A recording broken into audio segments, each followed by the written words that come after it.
Good morning, coming to you today from Yerevan, Armenia. Today I'm going to go explore some local traditional Armenian food. Now, one thing about Armenian food is that when you ask an Armenian, you might get a different response depending upon who you ask.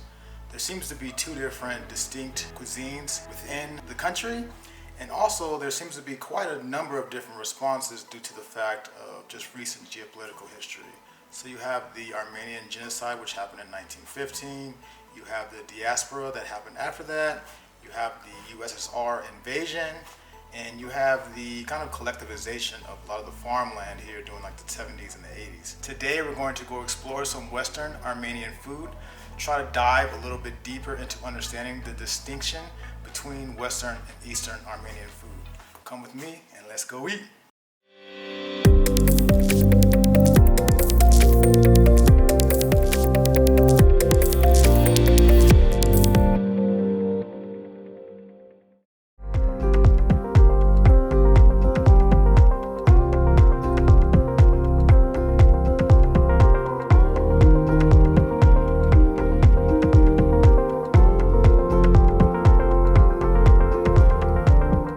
One of the things I love about Armenia is that it's a very walkable city. Everywhere within the city center is like maybe a 10-15 minute walk at max.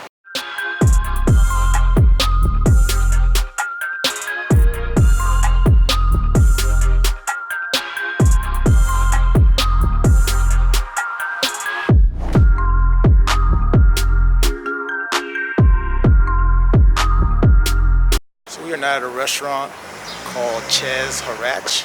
This is a Western Armenian cuisine, so let's check it out.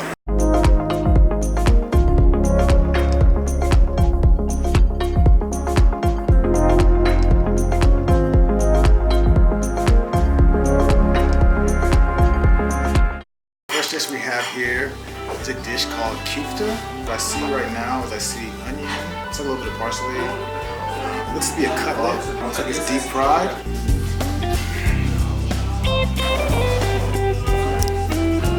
So what I see inside of this is spinach and onion. It's got a tomato-based sauce. It's kind of a little soggy, the cutlet itself. Can't say I've tasted a dish like this before. First time for everything. The next dish we have here is fatouche. What I see here is we have lettuce, deep fried, maybe bread, radish, tomatoes, looks like cucumber, and I believe it is maybe a balsamic sauce that's kind of dressing it. A dish like this definitely kind of tell you that this is Western Armenian because fatouche is a pretty popular Lebanese dish. It fits into what I've read about Western Armenian cuisine. Try to get some crunchy bits here. Definitely balsamic vinegar, get like a little tang to it, a little zest, get a nice crunch from the, I believe it's bread and the radish as well as that cucumber. For vegans, all you need to do is you need to ask the waitress to remove the cheese, because this dish typically has cheese. The next dish we have here is a dish called zingli. This is honestly my first time trying it. What I see here, it looks to be maybe deep fried spinach. It's got a nice, beautiful, flaky texture. It's something that could probably just be eaten with your hands. I'm gonna do it.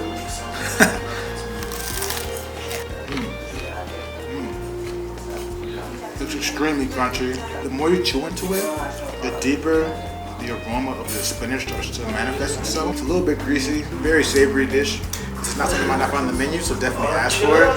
A lot of this food reminds me of comfort food. You know, on a cold day, just want to snuggle up, eat some zingli, and just relax. So I don't claim to be an expert on anything history-wise from Armenia, but just from what I've read, what constitutes Western Armenian people in their cuisine is anything that is west of the Armenian border, any descendants from the Ottoman Empire, and any descendants Kingdom of Armenia. I know this is a very kind of hot topic. It's something that's heavily debated, especially from what I've researched. But this is just what I've read. So if there's any Armenians and watching this, please comment. Let me know what distinguishes Eastern Armenian cuisine versus Western Armenian cuisine. Next dish we have here is another popular side dish. This is an Armenian dish. I'm side note, one thing that this channel tries to focus on is that we try to focus on local traditional food wherever we are in the world. So this dish is made of bulgur. Now they say that Armenian has a lot of wheat biodiversity. So this part of the world is just very well known for all its different wheat. When it comes to bulgur, when it comes to groats, when it comes to oats, any type of thing. You talk about grain. This is the kind of thing we talk about. Here, I see bulgur, I see onion, I see parsley. This is definitely something I've never tried before. Interested to give it a shot.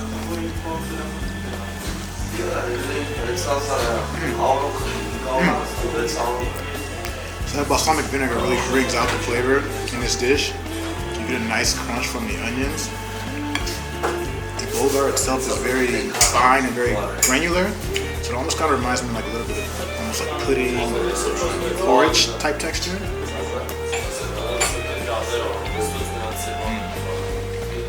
And you get this nice, beautiful aroma from the parsley, and then the dish just melts in your mouth. This is definitely the fan favorite as of right now.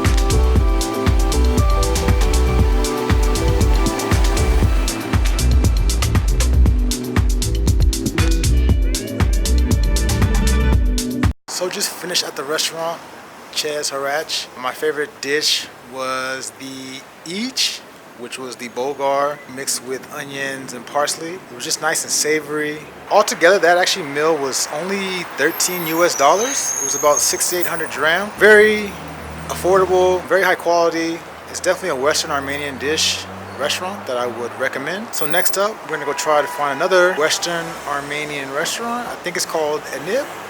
Let's go.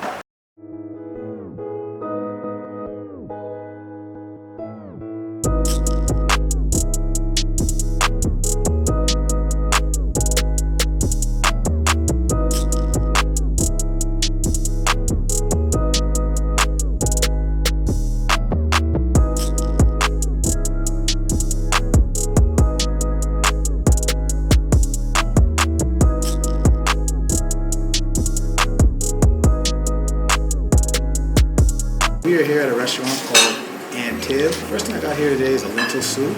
The Armenian name for it is chorba. So what I see here is, looks like lentils, like some herbs and spices, maybe a little bit of pepper. So I want to first try the soup without the lemon. So this might sear my tongue, but I'll do it for the love of Armenian food. Very savory. It's definitely a nice comfort food.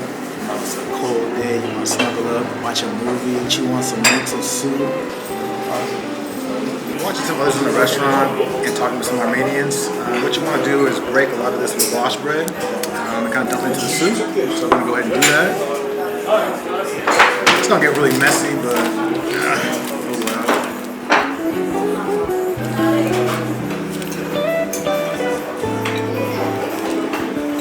Bread is very brittle. Blistering. I think this is a typical lavash bread, but I'm not 100% sure. It's got a lot of sesame seeds on it, which is making a mess.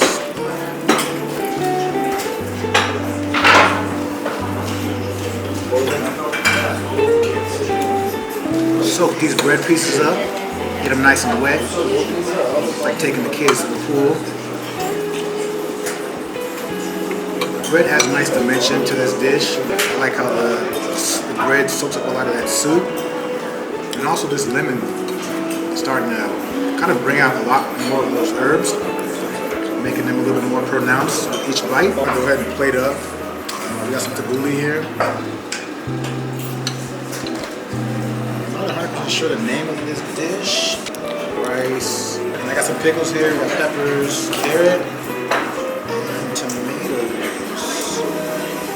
first I'm gonna try this tabbouleh. This dish right here definitely lets me know that I'm at a Western Armenian restaurant. Tabbouleh is typically a Lebanese dish. And as I spoke about earlier, the previous restaurant, most countries west of the Armenian border are technically considered Western Armenia. A lot of the diaspora after the genocide, people kind of went everywhere in Armenia. So this dish right here lets me know that this is Western Armenian cuisine. That first bite definitely tastes the cilantro, very pronounced. You get this nice crunch from the lettuce. You taste a little bit of the bulgur in here, and the tomatoes give you this nice kind of cool, refreshing, kind of aftertaste. Kind of contrasts that really bitter, kind of sharp, stringent taste of the cilantro. So I'll be honest, this tabbouleh is kind of dry. Not a whole lot of dressing. I feel like I'm just kind of chewing on just straight cilantro. Alright, so this eggplant dish that I forgot the name of is called yalanchi. It's definitely the first time I've had this before. It's definitely very firm, trying to cut through it. Here's a nice cross section here. What I see is rice.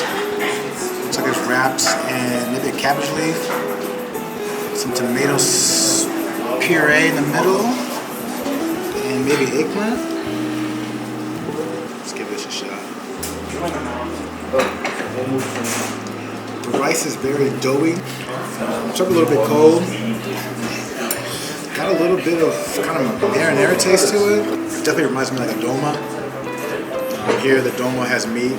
They don't substitute that, so this little yalanchi is a substitute for doma. What we have here is mixed pickles. Now I read online that the name is called torshi.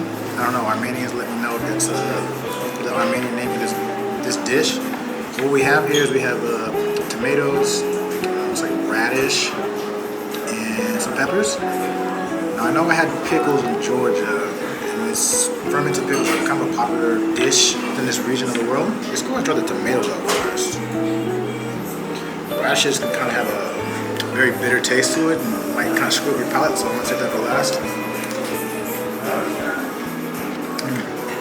So it definitely has that umami flavor.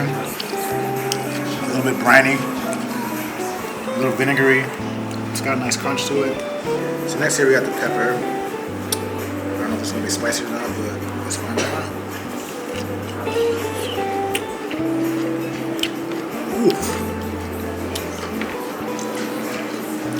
Ooh, that's got some kick to it. Okay, I'm awake now. God damn. Woo. That's hot. It's very salty and very vinegary. Learning from the locals here. I'm gonna wrap this pepper around some bread. Wrap the bread around the pepper.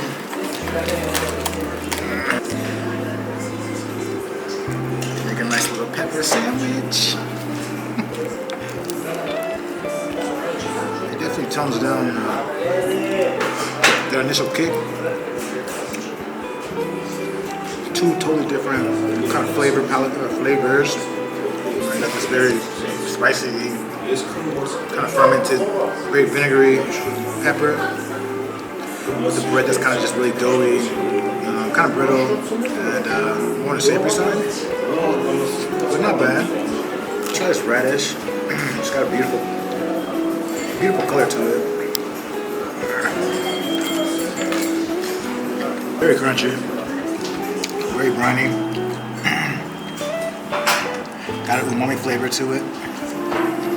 Not bad. I'm not the biggest fan of radishes personally, so this is just kind of okay for me, but still well. It's good for you. These pickled tomatoes are probably my favorite of the three. I like that pepper, but it has some kick to it. So if you don't like spicy, don't even try eating that. Alright, so the staff here at Tip provided me with a complimentary tea. What we have here is black tea. Black tea seems to be pretty common tea, especially in the Middle East. It's delicious. It's got a beautiful aroma to it. Take a sip and you can just the fragrance just hits your taste buds. So also, they provided us with these kind of Eastern style sweets. But I see like pistachios. I see this vibrant green color. I see a little bit of walnuts. So I'm not 100% sure, but I'm gonna test one out I know some of you vegans might kill me, but you know what? When you're in another country, you gotta try all the food. Don't be a militant vegan. Just be peaceful. It's all gonna be okay. You know, I'm a big fan of pistachios, so I'm gonna go ahead and try this little treat out. It's like a nice little envelope.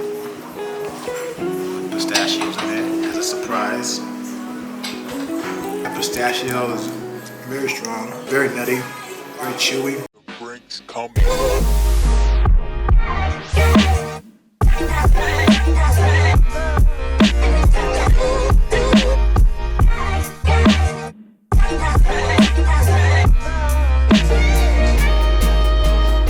So that place was pretty good. I think my favorite dish there might have been the lentil soup. So the one thing that's kind of a pain in the ass, to be honest with you, is that restaurant, they do smoke inside. Honestly, a lot of the traditional restaurants, they still smoke inside. That's just the one thing you got to put up with.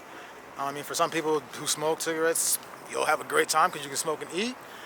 But for individuals like myself and people who just don't want to be around cigarette smoke while you're trying to enjoy your cuisine, that's just the one thing you kind of got to deal with here.